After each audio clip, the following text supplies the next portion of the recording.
I've been talking a little bit about the dangers I see about which are much more than what the last generation has been used to. Even my generation has been used to in terms of force and violence in the world. I believe it is a dangerous period that if we, the free world, quote unquote, do not put our resources into curing the Ebola virus, sooner or later one of our adversaries, like ISIS or whatever, are going to find out that they can weaponize that quite simply and introduce it even to Canadians without going through customs, or Americans. And now that our Prime Minister has painted a target on our backs as Canadians as being supporters of the American coalition of the coerced or willing or whatever, the dumb fucks that want to keep telling other people what to do in the world so that they can steal their resources and kill, starve them off and do whatever they want. Imperialism. And our Prime Minister has joined those forces. Well, to weaponize Ebola, all they would have to do is get some live active samples in some person, and preferably a captured white person, and then take them to a country where there's other Canadian tourists going to that country, having a good time, getting drunk, and then befriending a couple of them, finding out when they go back.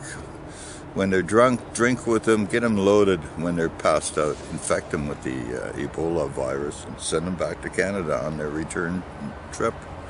You don't have to even check the borders. I mean, we're living in a very sophisticated world, and I'm not the only one that's thought of these things. I mean, I've thought of them because I've seen 24, and I'm a writer, okay, and I'm sure that the ISIS people have ways of turning young molecular biologists studying all around the world into jihadists, okay, whether they're Middle Eastern or not.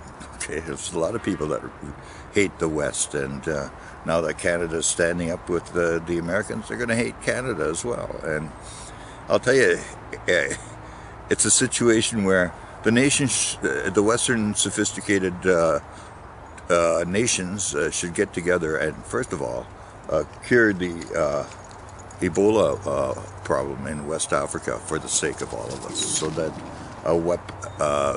a terrorist group can't use that virus against us. But they're not doing that. That's a lower priority than bombing and strafing Middle Easterners in Iraq. So that's the decision they make. I'm saying they're fools, okay?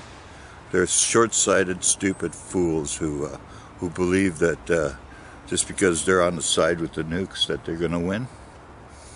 The world's changing too fast. The winners are the ones that will be the most imaginative and the most inspired. And that's the people who are being bombed and terrorized by the Americans every day.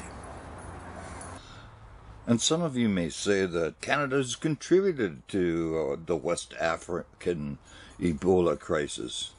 But I don't believe that a 30 million Canadian donation is going to impress me or other rational Canadians when we have an understanding of the cost of an air mission to fight ISIS. I'm speaking of the September 20, 2009 Huffington Post article, Libyan mission racked up 11 million in hotel bills. It goes on to quote the CBC. In May, the military